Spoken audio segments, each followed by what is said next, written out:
and the comments you had. And it's wonderful of you that you're doing this in the middle of your finals. So that's outstanding. Something that you don't know, Atif and I go way back. We were classmates in the first year of grad school. He then bolted to MIT. I think Princeton was too difficult for him. But you know, he had hair, I had hair. It was a different life, but he was still the same wonderful person and a brilliant academic even then. And it was a great pleasure to witness him turn into the world star that he is now. Our department, for whatever historical reason, attracts a lot of international students, in that the single largest group is Pakistani students, of which Ubaid here is a brilliant example. So it's very wonderful to see the two of you on the same screen here too. But with that, we have a few faculty members here too. And for a change, it really is a meeting organized by students for students, where faculty happen to be attending as well. I turn over the word to you with my deepest gratitude for taking the time to do this. Before I lead my speech to Atif Hocam, I would like to say a few things. Thank you for such a great words and the things that we all try to do some great things, except in our lectures, to engage in economics with a different perspectives, to understand deeply what is going on in the world, reading papers, inviting people like the great economists in the world. So I would like to thank everyone who is in being right now, both my department members and all of our students. Even if in final exams, I will really appreciate to see everyone in here. And thank you for Professor being in here right now. So our professor is going to talk about his recent studies on indebted demand, how its causes and the consequences. So Hocam, whenever you're ready, we can start. Before I give you the words, would you prefer to take the questions during the speech, or should we do it after, at the end of your presentation? I am fine either way. I think I welcome, it's a small group, so please feel free to, I don't plan to talk certainly for the entire hour. I'll try to sort of wrap my initial remarks in 25 minutes or so. So you will have time in the last half hour to ask questions. But if there is any, make sure you ask any clarifying question at least as I'm talking. Should I start? Yes, thank you so much. Okay, great. So it's a real pleasure to be with all of you. And I thought what I will talk about is giving you a sense of what I do and why that excites me. And hopefully in the process also give you a sense of, you know, the process of being an economist, okay? And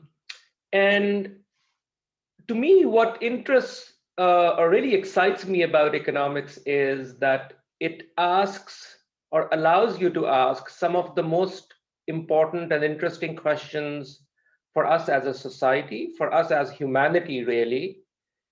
But then it doesn't stop there. The really exciting element of economics is that if you study it deeply, it gives you the tools to start addressing those questions in a scientific manner. And that emphasis on scientific approach, I believe, is very important, because that allows you to discipline your thought, number one. And number two, it allows you to the extent possible, remain objective to the problem at hand. You know, given the initial premise that we are excited about questions about society and humanity, you can imagine that these questions often involve a lot of ideological and emotional aspects as well, because everyone already has a position. And it's very hard to work on something where everyone already has often very strong positions.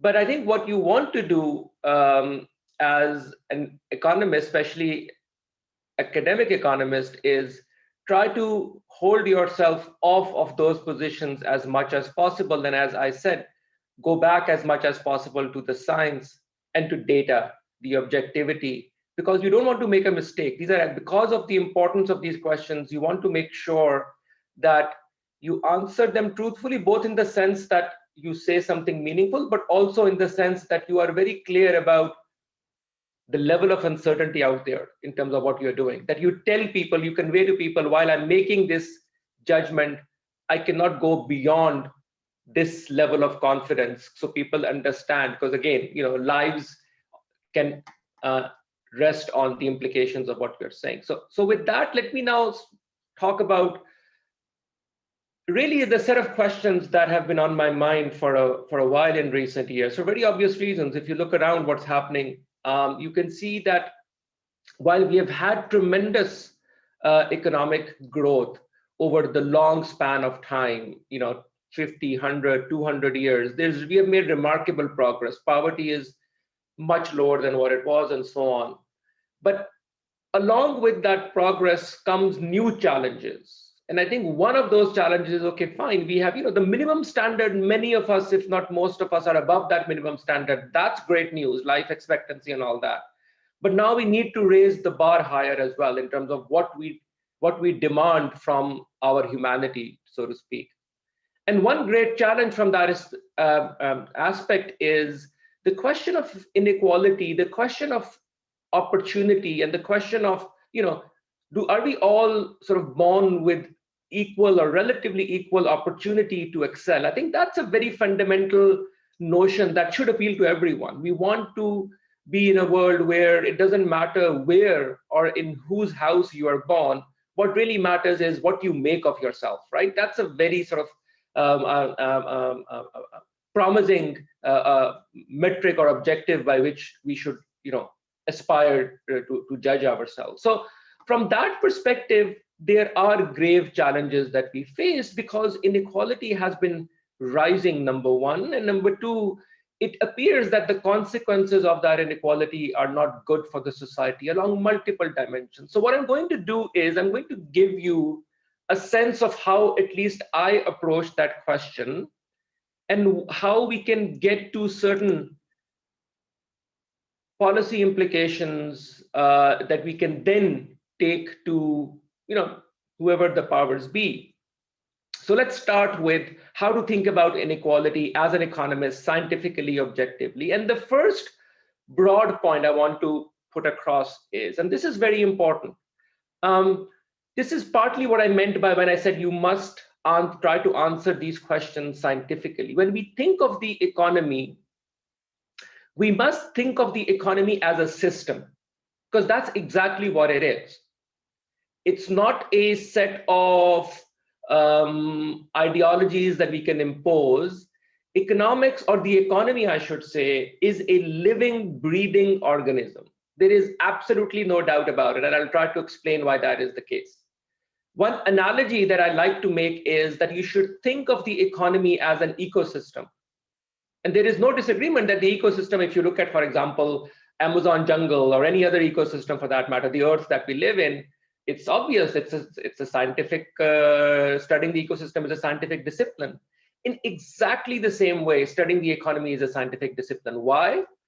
Because there are certain rules that determine the evolution of this ecosystem. One very obvious one is that there has to be a balance between supply and demand, exactly like there has to be a balance between the predator and the prey in an ecosystem. If deer died, then the lions and the tigers will have no one to eat, and vice versa. There'll be an a population of deers if no one kind of ate them at some level. So the balance has to be there for the ecosystem to remain stationary in technical sense, to keep growing in a sustainable manner. That's a super important question. And that's a question that economics, and in particular macroeconomics, the subfield within economics, tries to keep a handle on, okay, is to study that ecosystem, making sure, and then understanding the consequences of supply equaling demand in what we often refer to as general equilibrium. And it turns out that's a very powerful concept because it leads you to an understanding, a level of intuition that you will not otherwise get if you thought, for example, from the perspective of an individual or a household, that you just go to the market and you see a price and you take that price as given and you decide if you want to buy it or not. While that is a perfectly rational way of thinking about life as an individual, it turns out that's not necessarily a very useful way to think about the entire economy as a macroeconomist, for example, because the very price that you take as given is actually determined in equilibrium, and that's actually very important. Okay, so that's number one. You must think of what you're studying as a living, breathing ecosystem that you have to evaluate scientifically. Now, a side remark I'll make is that in order to do this properly, the system gets complicated very quickly. And the only tool humans know of dealing with complicated stuff is mathematics. That is the way that we can reduce these complex problems to something that is called the language of math that allows us to make sure we don't make mistakes. So for example, to make sure everything adds up, again, that supply equals demand in the aggregate. It's a mathematical equation. You'll need to keep that equation in mind as you make progress. So when we talk about, it's not, math is not desired for its own sake. You want to be a mathematician if that's what is your calling.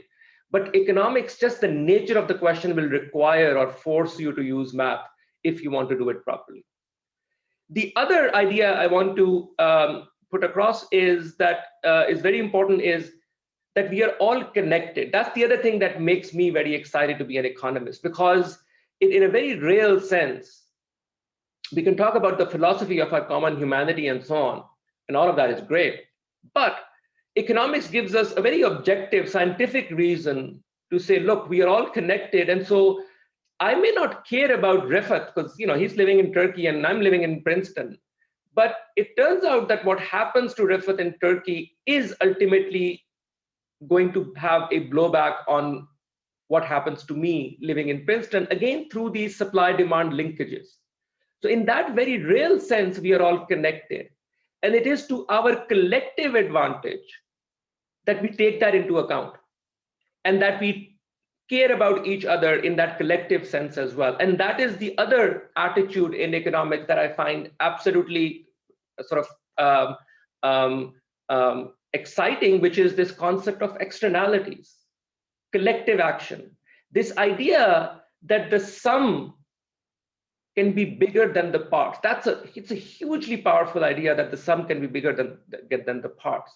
And when you see people talk in very narrow tribal languages, this is one of the unfortunate consequences of that kind of thinking, that they are actually missing the big picture, that they are unable to think beyond themselves. Again, not just in some philosophical sense, but in that very real sense that there is value to us for coming together and sort of working on common problems, so to speak, and taking, as I was saying, each other's interest in addition to our own self-interest. There's nothing wrong with that, but there's actually value, and economics actually allows you to understand that and then hopefully communicate that to other people. And so, for example, my co-author Amir Sufi and I, we wrote a book called House of Debt, and if you read the very beginning of the book, that's how we try to even then motivate why we are doing this and why we are writing this, to convey the idea that some of the policy actions taken in the aftermath of the 2008 financial crisis did not fully incorporate this notion of we are all in it together. And some of the narrow-mindedness of, okay, if somebody took on a loan, it was their responsibility, and let them go bankrupt, let them be in foreclosure, that thinking, while correct in a very narrow individualistic perspective, was actually terrible for the aggregate economy, right? That would be another example of the sum can be much bigger than the parts. The last thing I'll say on that is that once you understand these connections and the ecosystem, it's a question about balance, which we call equilibrium in economics. It's very important. And again, to go back to the analogy of the ecosystem, you can think of that as the concept of homeostasis in the natural lives, that everything to survive needs a sense of balance, a sense of equilibrium, a sense of the right set of conditions, like what should be the temperature at which the necessary chemical reactions can proceed and so on. In exactly the same sense, the economic system requires a sense of homeostasis, a sense of balance. And if we are unable to maintain that balance, the danger is that the whole system can tip over, the whole system can collapse. Okay, so with that kind of background, let me now talk about the main issue that I want to talk about, which is consequences of extreme inequality, which is already there, and consequences of that for the overall macroeconomy. And it's something that we refer to as indebted demand. And I just want to explain quickly what that idea is, and I'll give you a bunch of data to explain it a bit more, and then I'll close. So this, by the way, is also the title of a paper which we recently wrote with Amir Sufi at Chicago and Ludwig Straub at Harvard. It's on our web pages, and if you want to read it, it's a bit more technical, but the intuition is actually very straightforward, which I'll try to explain in a couple of minutes. The notion is the following: in a world with supply equaling demand, I've already mentioned we're all connected, that's a no-brainer. But in that world, when you have a rise in inequality, that has certain implications depending on how people behave when they are very rich versus when they are non-very rich. And it turns out that when you look at the data and you look at individual behavior, there is a very stark difference between the very rich and the rest of the population. So first of all, when I say very rich, I'm talking about the top 1%. So think of Bill Gates, Jeff Bezos, and some of the other individuals, right? The key difference between their behavior and the middle class or even upper middle class is that those individuals at the very top, they save a much larger fraction of their lifetime income. To say it differently, they consume a much smaller fraction of their lifetime income. That's a very well documented fact.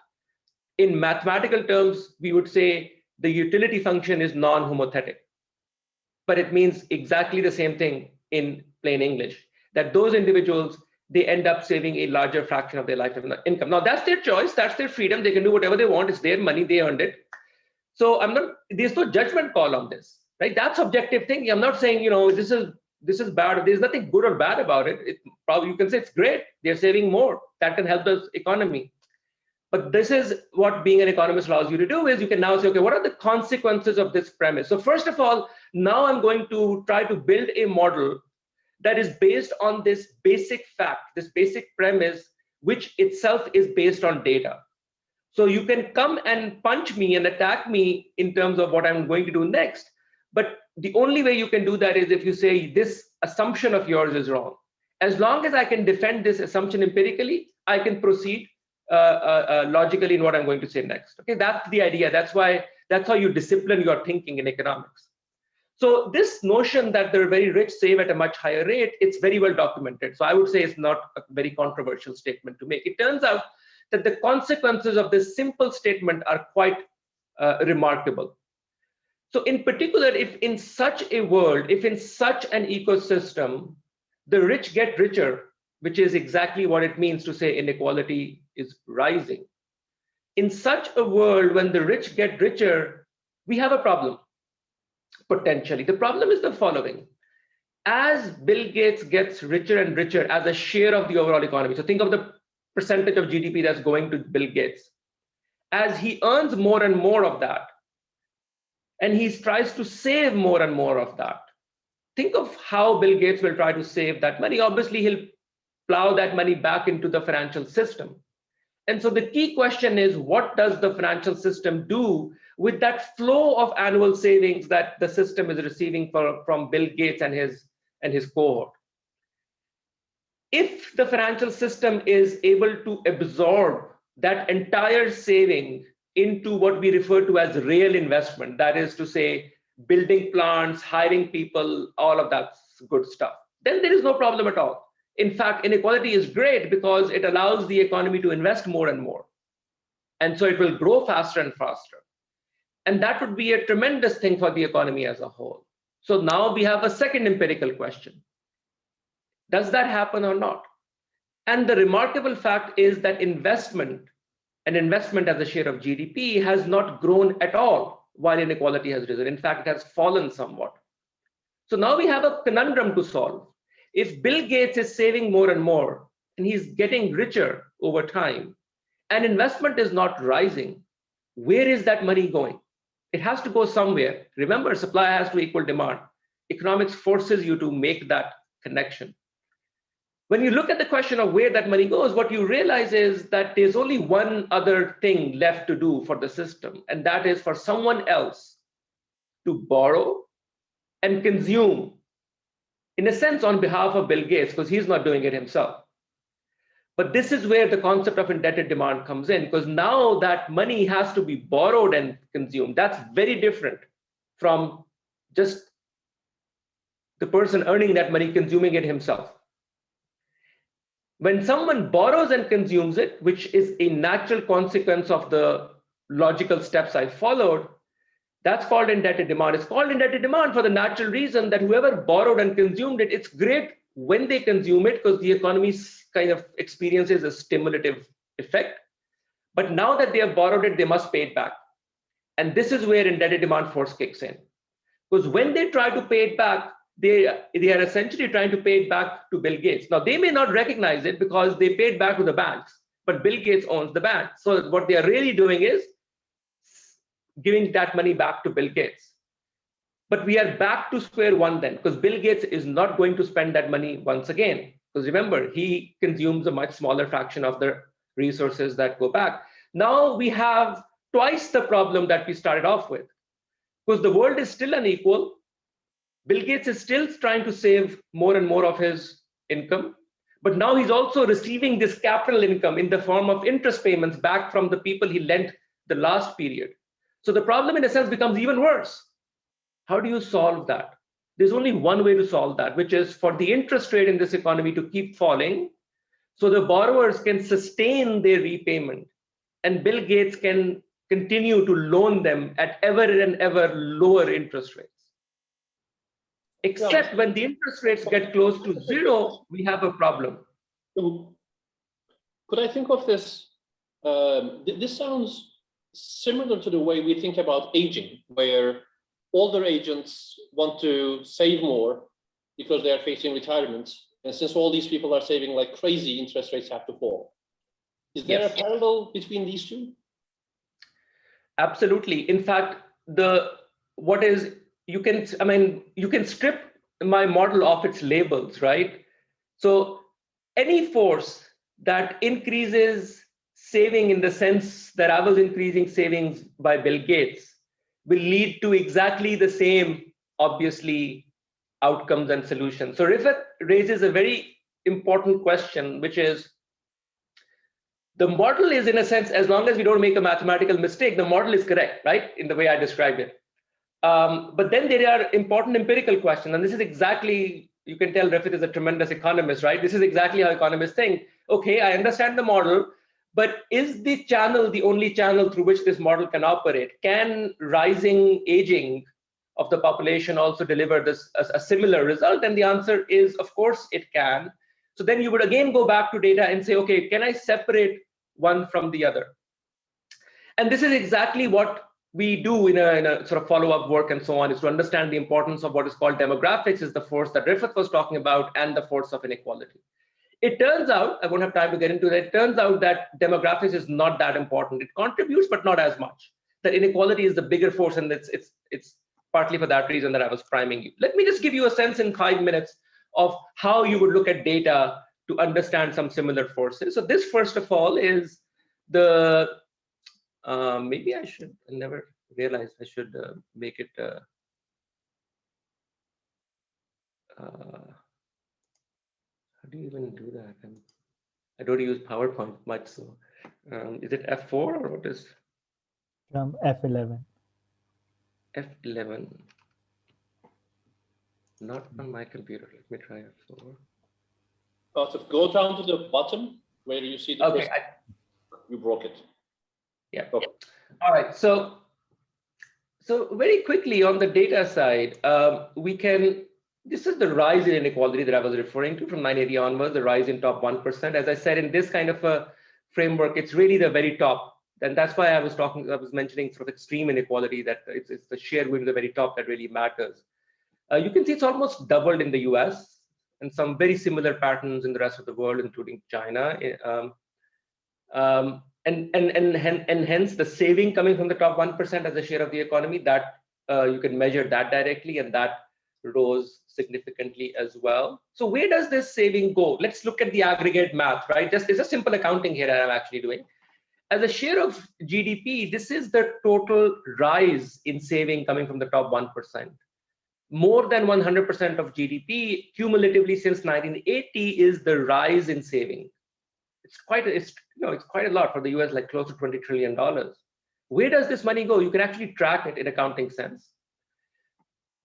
For an open economy like the US, it can save that money in the rest of the world by giving it to the rest of the world. But in fact, for the US, exactly the opposite has been happening, which is the rest of the world has been putting its own savings into the US. And that's called the current account deficit. So this has gone in the wrong direction. In other words, we would have liked a number to show negative here to balance supply equals demand, right? To balance this. But in fact, it loads up further, putting further pressure on the US economy to absorb not just Bill Gates, but even China's savings somehow. All right, so let's see where it can go. Remember, I said it can go into investment. But when you look at investment, the change in investment is also in the wrong direction. That is to say, there has been a decline in investment since 1980, which again shows up as a positive towards savings. Not only must you find new ways of absorbing, you must also absorb the decline in saving, the decline in investment somewhere else. So if you like this, the sum of these three is the incredible rise in net saving that has happened in the US since 1980. Where has this money gone? And the answer is it's entirely, almost entirely, for most of the period until 2008, went into dissaving, which includes borrowing by the bottom 99%. And that's a remarkable fact about the US. Now, more recently, it's been the government borrowing because the bottom 99% in a sense maxed out since 2008. The thing I want to focus on or emphasize here is this system must balance. So there is no way that the sum of these cannot equal the sum of these. It has to. This is the balancing requirement for this ecosystem to survive. For example, if the government refuses to borrow, or if the bottom 99% refuse to borrow, what will happen? That's a very interesting question. And this is what economics allows you to do. You can still solve the system, but what you will realize is that now the sum is much less than the parts. This is exactly what we call a liquidity problem. If this does not balance in a healthy manner, then the entire system will start to collapse. That's called a liquidity problem. And so this is the problem that we are facing, and you can see very telltale signs of this. So as inequality rose, exactly as the model, quote unquote, predicts, we see this tremendous rise in credit to GDP. Because remember, for Bill Gates to continue to save more and more in a world where real investment is not rising, someone else must borrow. It doesn't really matter who that someone else is. Could be the government, could be us. But one of the two must borrow to keep demand at the same level that the economy had last period. And that's exactly why credit to GDP has been rising. But now keep in mind the force of indebted demand. The only way this economy can sustain ever rising credit as a result of this rising inequality is for the interest rate to continue to fall.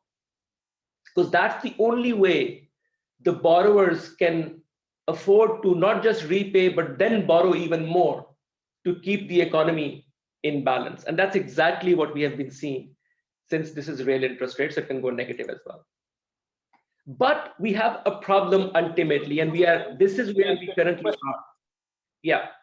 So this seems to be a equilibrating mechanism for the Piketty problem too, where R is greater than G, right? That if R is so much greater than G, then income inequality will increase. But if income inequality increases so much, it's going to push R down. And so there has to be, right? I hadn't thought of, let me first say, this is brilliant and beautiful.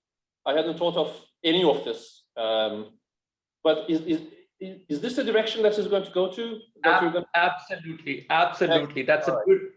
That's a beautiful remark, Rifat. And let me say a couple of things on that in a minute. Let me just close on this, and then I'll say now, so far, there's nothing wrong with anything I've said, because the economy is finding ways to balance itself. There are different ways, right? The interest rate is going down to zero. And so far, the economy is still overall in the aggregate is at full employment, the same output as before, and so on. The real trouble begins around this time period, when interest rates become zero to negative in real terms, because now naturally they cannot continue to go down. And this is where this liquidity trap idea becomes more and more powerful. And now the economy really starts to struggle, and you'll see growth slow down. You'll see other problems in the society because people become more and more nervous. How much can I ultimately borrow? I don't feel very confident about my life. It feels more fragile. So you will see more social and political problems, perhaps, because of this rising inequality. And it's just not a good world in the sense of balance, in the sense of homeostasis. And one way to think of that is to think of the overall implication of that. As one party is borrowing and the other party is saving, what will happen to wealth inequality? Wealth inequality will rise even more skewed manner than income inequality. Because remember, one party is continuing to save, and the only way for the others to survive is for them to dissave, which naturally means that wealth inequality will be a lot more skewed relative to income inequality. And that's exactly what you see in the US. So this is financial wealth, and you can see almost all of financial wealth is held by the top 10%, and almost half of it by just the top 1%, and almost nothing by half the population. These are remarkable facts. But I'll just close on this, that precisely because we are all connected, this cannot go on forever. Our economy has this fundamental problem of balance driven by inequality. I'm not taking a political or a philosophical stance. It's just raw math, if you will, that the system will, so it's in our own interest, collective interest, I should say, to address the structural roots of that problem, which of course is a much bigger question, and I won't have time to get into those. But hopefully that gives you some idea of how to approach these kind of questions, why these questions are interesting, and why economics really does offer us tools to, gain insights in some useful manner. Let me now come to Rifat's question, which is really an important question. Rifat's question, let me sort of try to rephrase this a bit or a few different ways, because it's a very deep question actually that Rifat asked. As this interest rate falls, you can have a few positions on that. The first one is that as interest rate falls, and it falls all the way to zero, that also means that the interest rate is also the rate of return on capital, right? If the rich own all the capital right here, R is going down, that means they're earning less and less return on that capital. Isn't that a good thing? Because it's fighting against inequality. This is kind of, Piketty was essentially saying that R is greater than G, which is they're earning more and more. But actually they're earning less and less because interest rate is expected return on capital in a sense. So it's not actually true that they're earning more and more, they're earning less and less over time.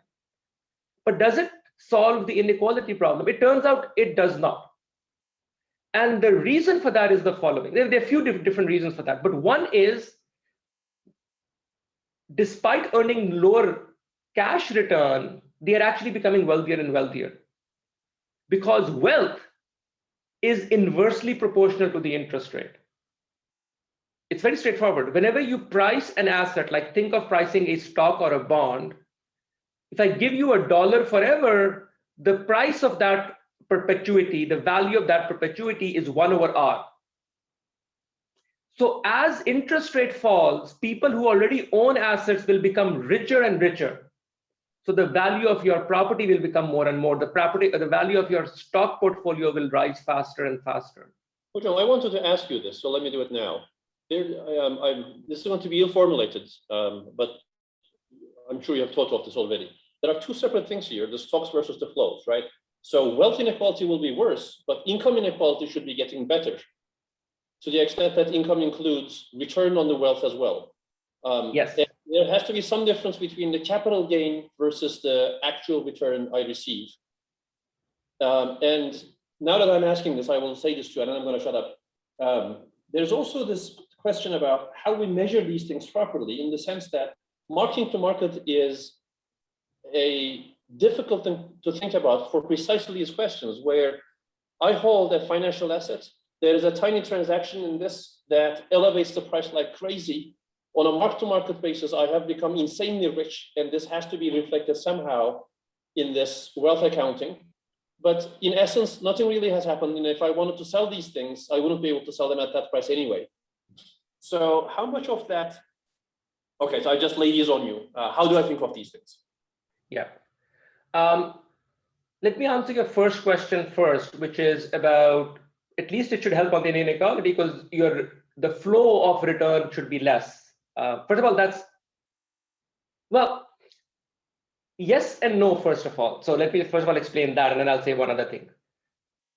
Remember, there are two things happening. The return is falling, but let me go back actually. The return is falling, but the size of the asset base is rising. So you want to multiply, it's a debt service that matters, right? So what Bill Gates owns is debt D times the interest rate. And when you multiply the two, that's basically flat. So that's one thing to keep in mind. And so for that reason, the income effect that you have in mind does not actually add up in the aggregate. That's number one. But it turns out empirically, it's actually even worse. And the reason for that is that while this has been happening, something else has also been happening, which I'm sure you know, which is markup and profits have been rising over time. Now, as you know, this interest rate is not the same as markup, right? So what the rich are earning is this interest rate on safe debt and safe bonds, because that's more of a commodity, if you will.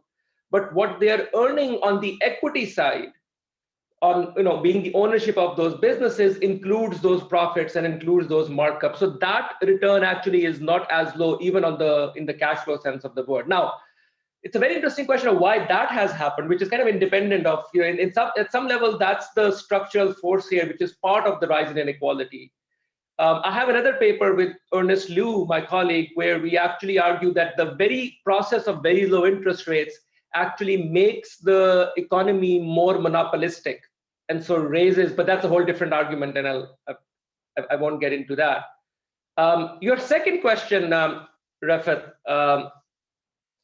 let me frame it in the language that people like Rafat and I speak, because it's easier. It's R-star language, right? So R-star is basically falling here, right? That's the R-star is basically what's called the natural rate of interest, that price that equilibrates supply and demand, and it's sort of very well understood. And Rafat actually has done some remarkable work in that field of work as well. So you're absolutely right that the rise. Let's go back to this. A significant portion of this rise in wealth is basically driven by the fall in R-star. And it's just a pure valuation effect, number one. And in a collective sense, people are not richer, in a collective sense, which is that, for example, you can say that this wealth, for example, is so much that they can buy the entire economy today. Well, that statement is actually not correct, because if they try to buy it by selling their wealth, the price will no longer be what it is. And that's kind of one way to think of this is, let me try to kind of rephrase my answer in a different way, which I think is kind of very nice. What's the solution to all of this? Okay, how do we solve it? How do we solve it in different ways? It turns out, and again, we talk about that in the indebted demand paper towards the end, if you want to look at the formal argument for that. There are many different ways you can solve it, but one kind of a single shot response to this is that wealth tax. I don't know how many of you follow US politics, but think of a wealth tax in the logic of Elizabeth Warren, like the one she proposed, like 2% if you have above like $10 million of wealth and things like that. That kind of tax, and you can reduce income tax. In fact, you want to reduce income taxes for the middle class precisely because you want to raise consumption, right? But if you lower taxes on the middle class and compensate for that by adding a Warren style wealth tax, that actually works extremely well here. And one of the ways in which it works extremely well is that it rebalances the economy precisely by doing the opposite of the force that Refat was talking about. It will raise rate R star as well, and hence lower valuations, which is exactly what we want to do actually in this economy. Let me just say one other part about lowering valuations or the importance of lowering valuation. This is actually terrible. I mean, you can say income inequality, wealth inequality is whatever it is, that's fine. But in my mind, the reason this is terrible is that it's really hurting the next generations. Think of yourself as being born in the bottom 50%, and you trying to buy a house. A lower R means valuations are much higher. So the value of the same house will be that much more relative to the income that your parents are earning and that perhaps you are expected to earn as well. So the same house that your parents could afford, the very same house, you will find it harder and harder to own. And this is exactly what we are seeing the world over.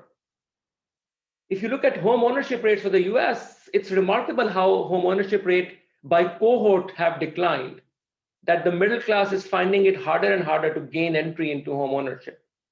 They have a lot more credit, but it doesn't help them in the aggregate. And that's exactly, once again, it's this idea we are all connected. General equilibrium force is so important for understanding why that is the case.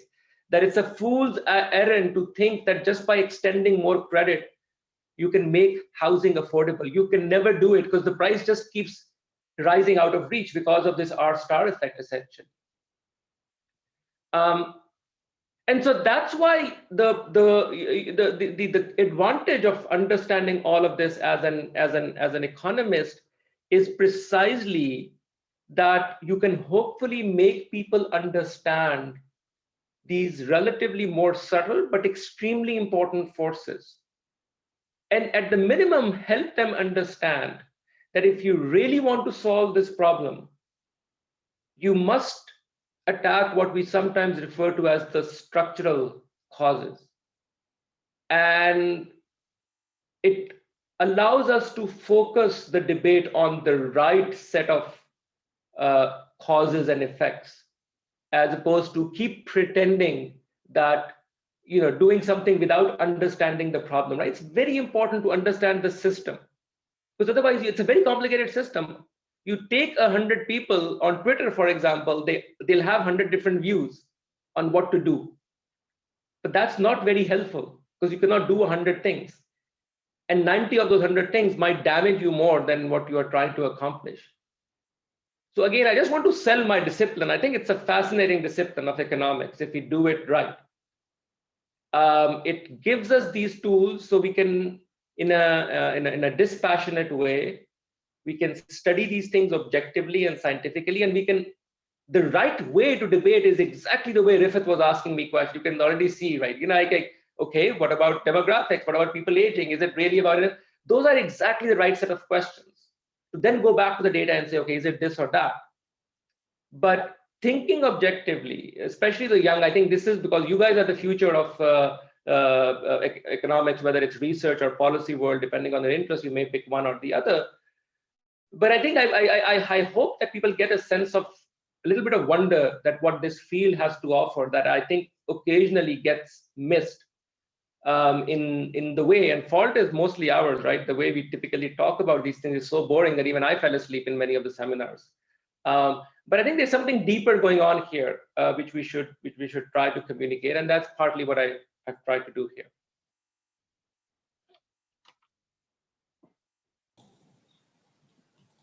So I do have a question about the mechanics of all this. When I see your graphs there, I mean, two things came to mind. One of them is basically richer have a bit better bequest motive, so they have to save a lot so that they care about their future generations. And the other mechanism I thought was, well, most of the average US household has no portfolio, and generally they don't even have access to proper financial instruments, stocks, and various other things. And the only way that they can actually smooth their consumption over time is through borrowing from the banks. So, I mean, what's your take on these two things? I mean, in terms of possible mechanisms that one could actually think about making your, if I were to take your results, the empirical results into a model for better identification purposes, I guess. So the question of borrowing for smoothing your consumption is a very sort of important one. It's a very traditional way we economists like to think of borrowing. But the interesting thing empirically about this is that if you, for example, there's been some very nice work done on understanding exactly how the process of income has changed over time. Fateh Guven, I mean, a tremendous Turkish economist, has done some wonderful work here, among others. What we have learned from this is that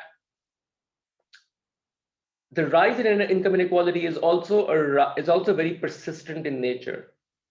Another way to say that is that if you were to think in relative terms about what is happening to permanent income, the rise in income of the very rich is more permanent in nature. And so the flip side of that is that the fall in relative income is also more permanent in nature. Why am I saying all of this? Because from a permanent income hypothesis perspective, which is the consumption smoothing perspective that you highlighted, if I gave you those facts, you would have exactly the opposite prediction, which is that people who should be borrowing more are those whose future permanent income is expected to rise more, who are the rich, because inequality is rising in a permanent income sense. We see completely the opposite. As you know, this would be this graph, right? This is completely the opposite of what I just said. And so there is something else that is happening in the economy, which is that this force of this is what happens. What I just went through is what will happen in a homothetic world, which is the typical Milton Friedman permanent income hypothesis world. But the world that we see is actually not that world. And this is precisely why we highlighted that, look, there's only one point of departure, if you will, in the framework that I presented, but it's precisely this point of departure. And that's why I started off by saying that my premise is going to be that the rich are going to say, because I wanted to move away from the permanent income hypothesis. And so that's the way I would, but coming back to sort of the fundamentals of your question, I do think it's at a micro empirical level, we haven't done enough work to be a little bit more careful about saying when can we call something a credit constraint versus maybe myopia or something else going on. And I think as economists, just broadly speaking on the literature, I think at times we have been too quick to take it as given that we are observing a permanent income hypothesis world. So for example, we did this little experiment, I won't have time to get into it, but using some natural experiment in Brazil. And at the end of it, what we saw was that when government allowed a certain class of the population to borrow more, permanent income will expect you to smooth consumption and all of that stuff. What you actually find is that for that cohort of people, their consumption volatility goes up and their average consumption actually falls, which is to say that a completely opposite permanent income hypothesis, which suggests that they basically either myopic or some behavioral perhaps thing where they overborrow, they pay too much interest on that, and they have to cut their average lifetime consumption as a result of that. And that's those facts from the real world are very important to then take back to not just our conceptual understanding, but then to incorporate them when we make policy decisions. More credit is not always good, for example, for that reason. And similarly, from a general equilibrium perspective, more credit is not always good, because all you can do is lower R star further because of the indebted demand force and raise valuations and worsen wealth inequality through the processes that I highlighted earlier.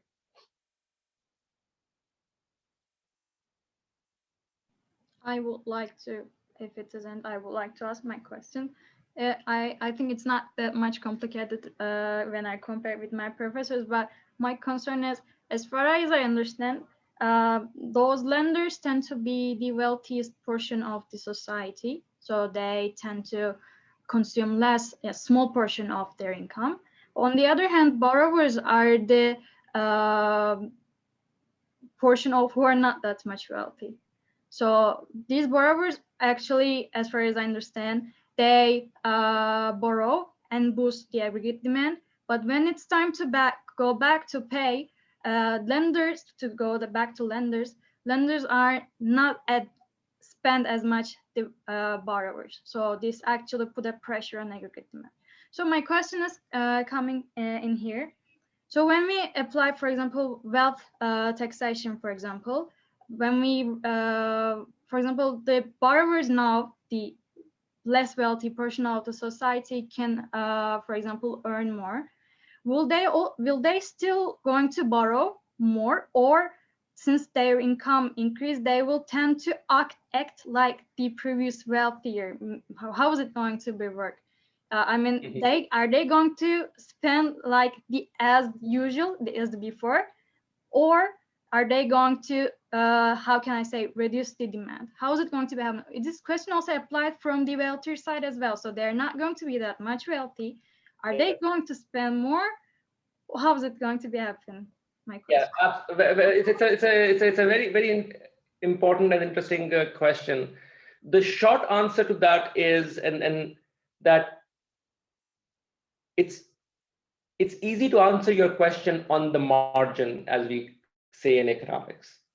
On the margin, given that we already know how they are behaving, given today's income and today's distribution of income, one has a much higher marginal propensity to consume than the other. Those facts are well established. Given those facts, on the margin, as you take $1 away and give it to the other, the effect we know for sure will be towards more balance. That is to say, the dollar you're giving to the person who are the borrowers right now will spend a larger fraction of that relative to the dollar you're taking away. So that you know for sure on the margin.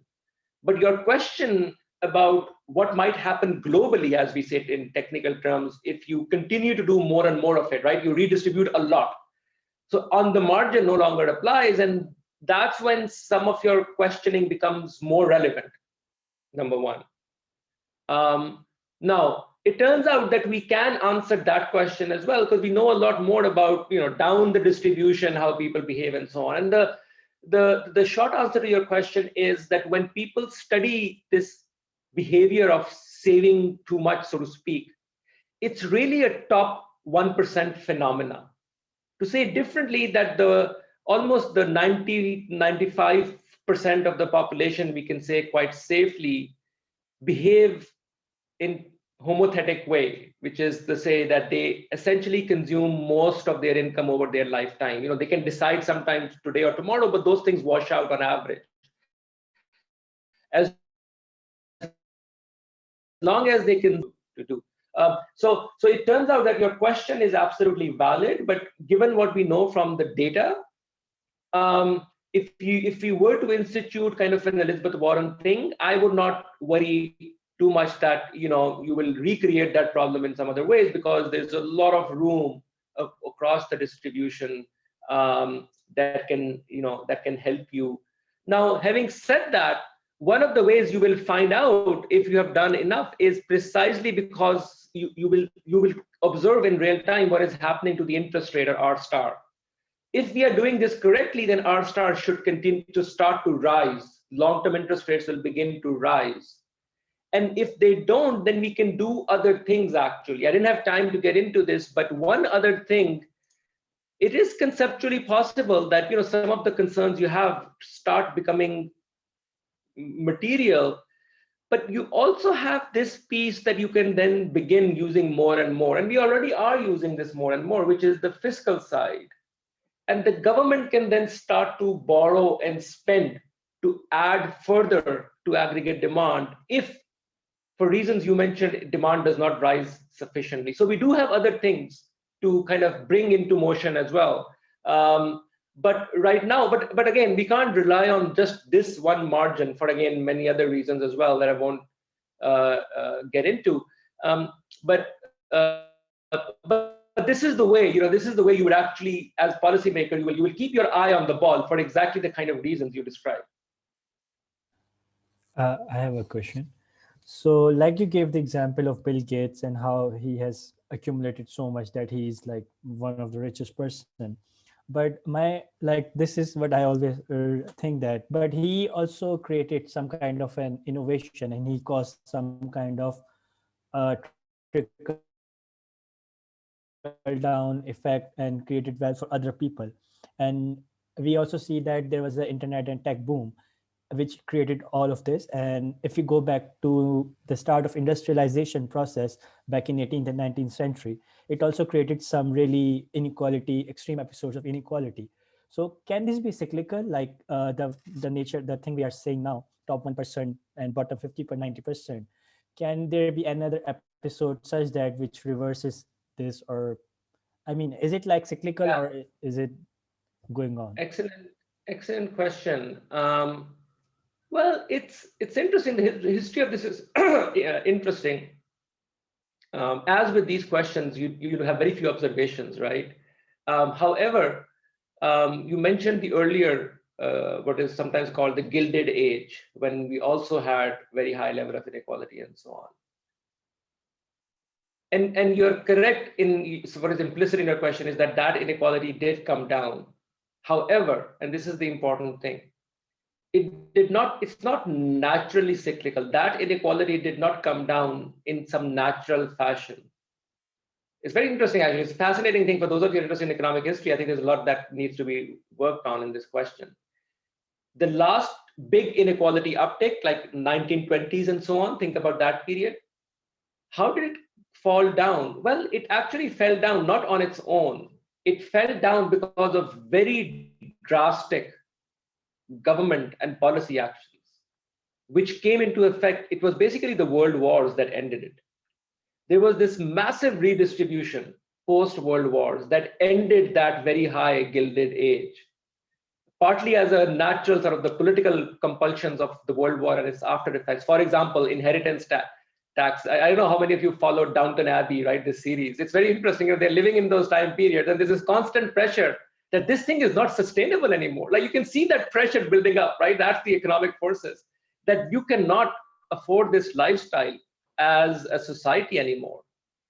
And so these estates get, broken down. There are land reforms. Take Japan, for example, the royalty, the upper elite class, the land gets taken away from them. Many such things are happening all across the world. And it's the monopolies are broken down. A number of things happen. GI Bill gets passed in the US, and inequality falls rapidly and remarkably until the 1980s, when it starts to go back up. And now we are back to where we were in the 1920s. So yes, there is a cycle, but it's not a quote unquote natural cycle that you don't want to interfere with. I think it's the opposite. If you look at the history, that inequality came down because of very explicit government actions and some very unfortunate events as well, which we certainly want to avoid. Also, one more question. Like in most of your work, you have heavily criticized credit-led booms and growth.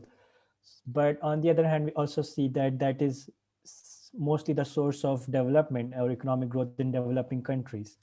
So what about the developing countries? Will this all still hold for these countries?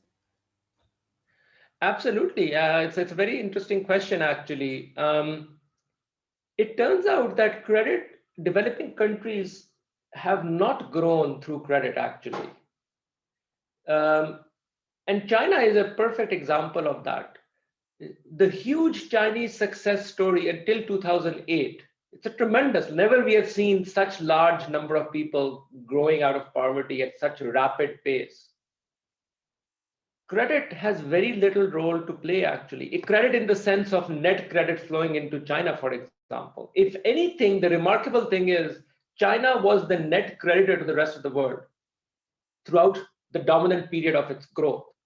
So it did not require borrowing from the rest of the world. The one thing I'll say is to keep in mind, if you're interested in growth and development, it's not about credit. Growth and development is not about credit. It's not even second order, I would say. Growth and development is first and foremost a question about productivity and boosting productivity growth, which is how can you make your people and how they connect with one another in firms, in society, in cities, in urban centers. How can you make them individually and collectively more productive? So it's about technology, it's about institutions, it's about knowledge and learning and all of those things. They are the inputs to long-term sustained growth. Short-term growth through credit often ends in disasters because it's short-term in nature. It creates other problems like, it's called Dutch disease and things of that sort. And so credit is a lot less influential in the long-term growth process than it is sometimes sold on the policy circles. We have reached our 1 hour limit, but Professor, if you have time and if there are any questions, we are open to your questions. Sure.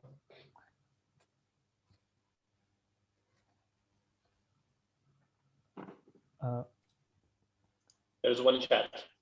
Yes, there is a question in the chat. What is the desired equilibrium at the end of wealth taxes and the solutions? What level of natural interest rate or debt are then reliable? Yeah, so this is a good question. There's no sort of what is for example, you certainly want to move comfortably away from zero in terms of what's the target, right? Zero is not good, like in natural interest rate. Zero or negative is not good for sure, which is where we are right now. So you want to have at least sufficient comfort level because you want to leave some room in case there are cyclical problems. You want the ability to lower interest rate temporarily. That's one way of thinking about it. And sometimes people say, okay, one rule of thumb is, inflation target plus the natural growth. So maybe that's 2 + 2, 4%. That's the rate at which you want to be in normal circumstances, about 4 percentage points, for example. So that's one way of thinking about how far we want to go in the other direction at the minimum. And then you want to kind of remain there. You don't want to go to the other extreme of interest rates being too high either. But that's the way I would conceptually want to think about it. It's very clear right now that we are on the other extreme end. And so we certainly want to get out of it. And so I think it would be useful to do the kind of things we talked about to address these structural causes of inequality and do things like, we have more progressive taxation by lowering taxes in the down segment of the distribution and raising them at the very top.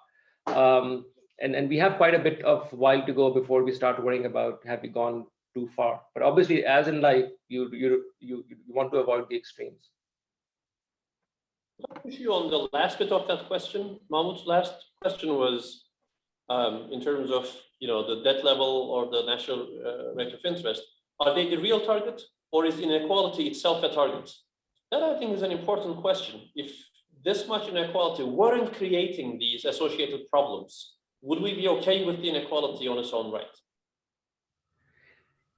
That's at some level, and maybe this is why the question was asked as well. I was almost deliberately trying to avoid that particular question, right? Because as I was saying in the beginning, I want to be very kind of robotic as an economist, and I want to avoid the philosophical. But that doesn't mean that I don't have opinions on the philosophical. I do, but I wanted to separate the two. I do think inequality is extremely important for its own sake. The way I would define it is it's less about inequality per se, it is about equality of opportunity. I think the most important concept in my mind, which I think every healthy society should follow very diligently, is not as much the concept of inequality, but the concept of mobility. I think there are two basic principles that I think are non-negotiable in my mind, which is, one is that we are all born equal. And the second is that on average, we are all born equal in the sense of having the talents, the natural talents.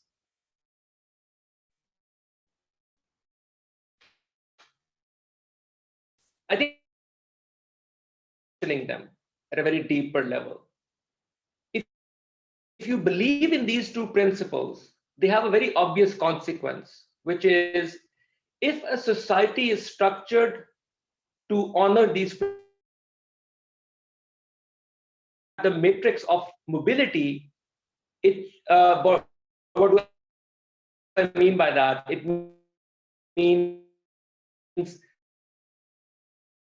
what's the likelihood that someone born in the bottom quartile of the distribution time of their retirement poor?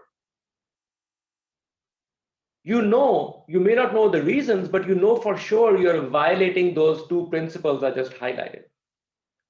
So the US is terrible in Africa, no? It's the US is terrible.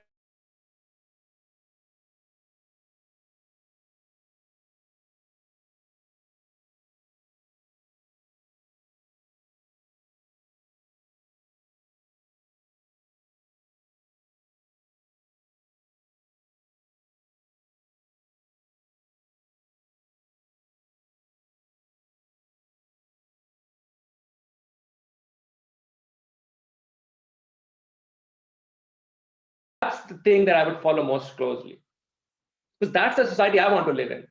And I'm sure everyone else would as well if you ask them this question at a deeper level. Cool.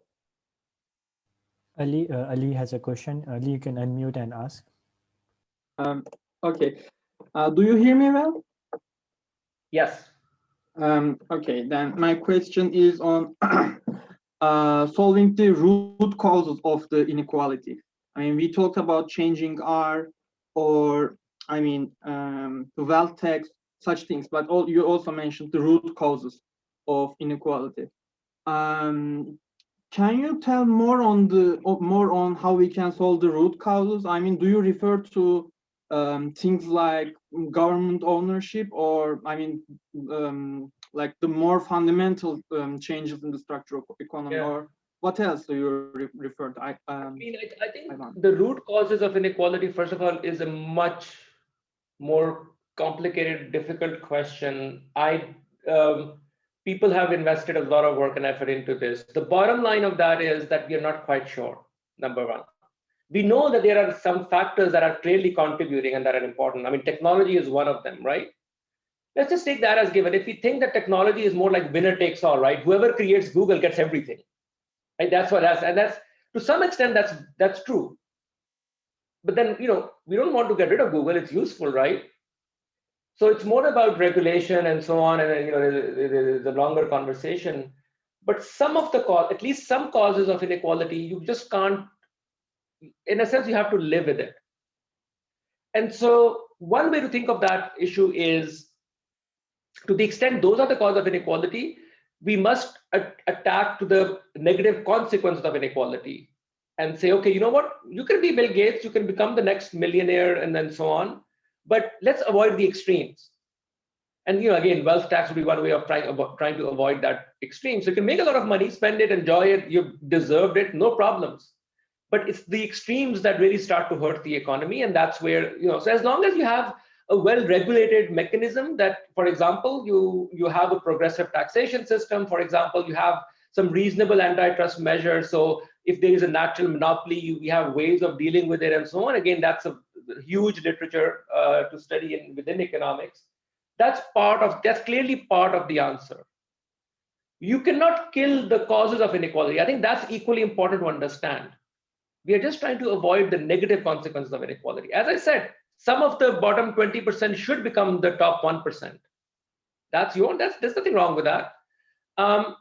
However, there is a dark side to inequality as well, and it certainly shows up more in some countries than others. We know that there is a political economy dimension to the elite capturing the political process, the regulatory process, the property rights process. We know that the elite can erect barriers in which they prevent entry of others. Zoning is one example of that. Preventing entry in certain businesses would be another example of that. Corruption, nepotism, to create established monopolies, to give subsidies in sectors which you don't have a comparative advantage in. There are multiple forms of that, and they exist to varying degrees depending on which country you're talking about. Those causes of inequality, obviously you want to work against that, but that's a political process, because rules of the game are status quo is rules of the game are written by those who are currently in power. And so that's a much more difficult issue of political economy and so on.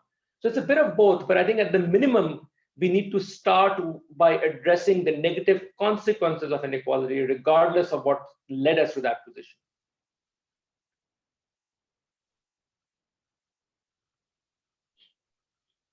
Very good.